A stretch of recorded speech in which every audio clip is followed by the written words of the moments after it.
Hello and welcome to the course written by the teacher, and it's called Teaching Spelling in the Primary School Using Phonics, and this is the introductory course just to show you the sorts of things that we do, because here at the Teach Hub we developed this course to promote the skills and subject knowledge necessary to teach spellings in the primary school.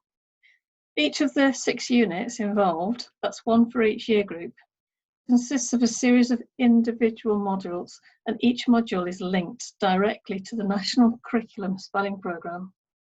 The units are progressive, so they assume the foundation knowledge in detail from the very first set of modules in Unit 1, and that's for Year 1.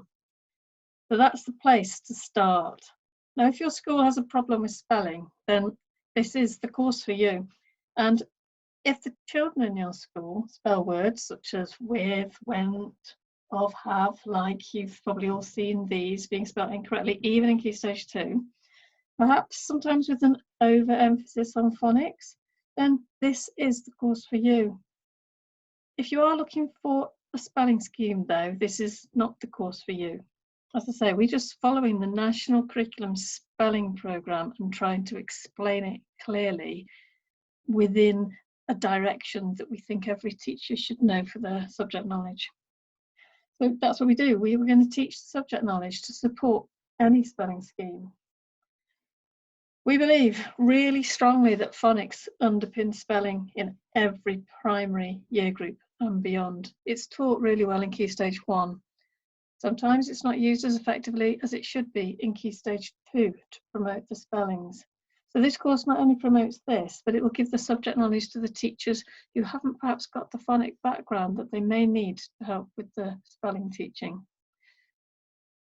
So we're going to start right at the very beginning. We'll be looking at vowels, we'll be looking at long and short.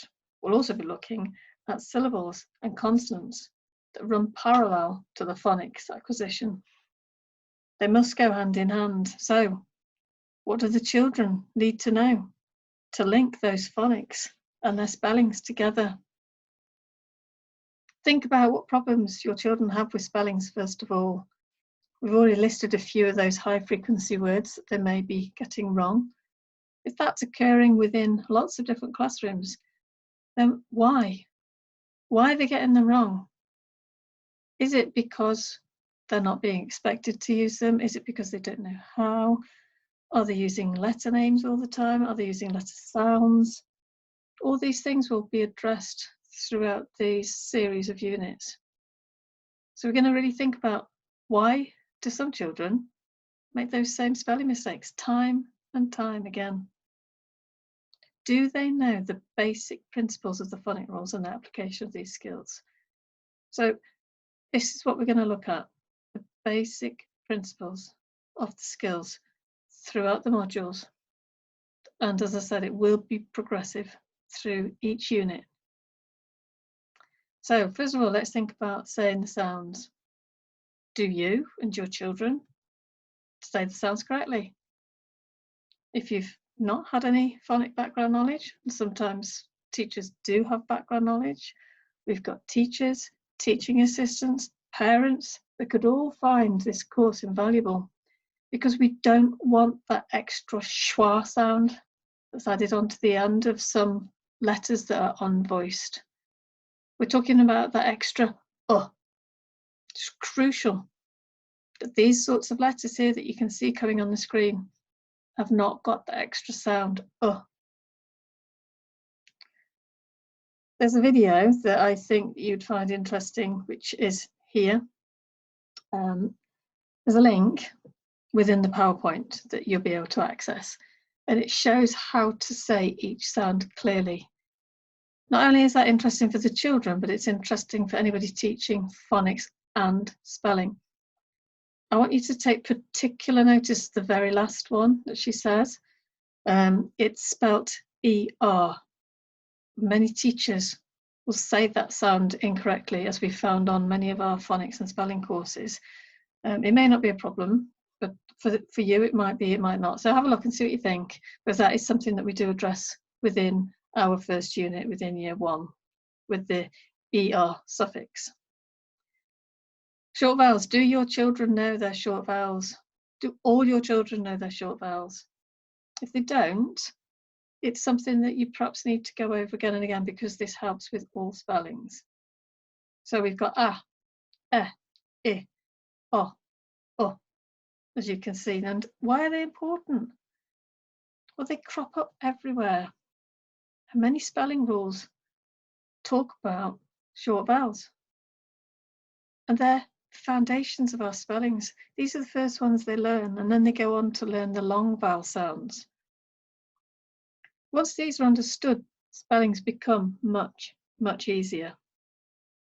If you've not seen the Vowel Hand before, this is used within British Sign Language to support the learning of vowels, because each thumb or finger represents one of the vowels.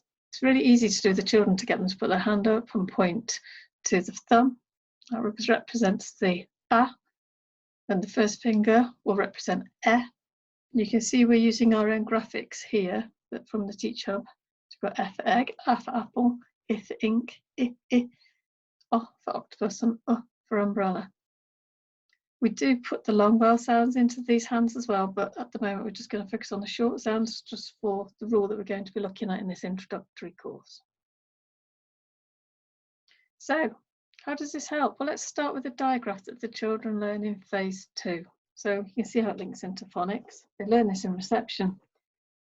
And the sound we're going to look at is the K sound. Do your children know when to use a C, a K, or CK? Do they say, is it curly K or is it a kicking K? What do they say when they come up to that sound in a word? So we're going to be looking particularly today at how they use CK, which should then help to make the decision as to whether it's a C or a K or a CK. So when do they use CK? What is the basic spelling rule for this? Well, we're going to show you now the short vowels. Here they come down the side, and some words that have got CK sound in. So we've got back, first of all. Look at the vowel. It's a short vowel, and it's in the CVC word. And the next word coming up now is neck. And you can see we've got the short vowels within these words, within lick, rock, buck, and then at the end we've got rack. All short vowels come before the CK. And that's a rule that you'll commonly see. There may be exceptions around there, but it's a good rule to think about first of all, especially at first when they only know the short vowel sounds in phase 2. That's why we teach the CK there. It's, I think, talking about where the short vowels come in and making that decision is really effective in year 1. Let's just make these one-syllable words into a couple of them into 2-syllable words. There we go. We've got bucket. Notice it says I and that end E. Quite a lot of words will have the I sound for the E. You think about words like foxes, bushes, wanted. Can you hear the I at the end where it's actually spelt as an E? Again, we'll be looking at that rule as we go through the units. And the other one is just the same, like racket, racket. So even if the word is longer, if it's got a short vowel before the cut sound, commonly spelt with a CK. Just put this other word in here, lucky, just to show you that the Y sometimes acts like a vowel. It's saying E here. The U for lucky, short vowel, and then the E is acting like a vowel. So again, we've got 2 syllables there, so we need the 2 vowels. Syllables is also addressed within Unit 1, looking at where vowels appear within syllables. So at the end of every module, we shall be giving you a very short task. And today we're going to be looking at how this spelling rule can apply to hundreds of other words that do use short vowels. So see if you can teach someone the short vowels. Use your hand. Demonstrate how it is used before CK. It could be an adult or a child, whatever. Just have a go and see if they can understand what short vowels are, and then see if they come before every CK word that you come across. See if you can find any exceptions. Find as many words as you can that use the K sound. Which words are spelled with a C, a K, or CK? See if you can find some patterns, because we're going to be looking at, is it a C or is it a K, within the first module for Unit 1 for Year 1. How does it fit in with other patterns, other spelling patterns? Well, the Vowel Hand is accessible with the resources of this just for this introductory course, and we'll obviously be putting it into the units for year 1 as well. See if you can find other short vowels within words. Can you see any patterns? For example, look at ladder, button, hill. Can you hear that short vowel? A, e, I, o. Where is it? And what happens after the short vowel to the consonant? Now, the Teach Hub primary spelling course will support children to learn this spelling and many other spelling patterns. Lots of other applications, and we do encourage investigative learning across the whole of the primary age range, but they do need the foundations of knowing what the vowels are, long, short, they need to know syllables, they need to know the word consonant. So all these investigations will support starting in year 1, but then developing on. If you're a year 2, 3, 4 teacher, so on, and you need to do the foundation course, then we do recommend you start right at the very beginning. Here are the modules that we cover for year 1. As you can see, modules 1 to 14, all included. We should be putting some resources in to support the teaching of these, and this PowerPoint will be available if you feel you can use it either in the classroom or to just self-teach or to remind yourself as well.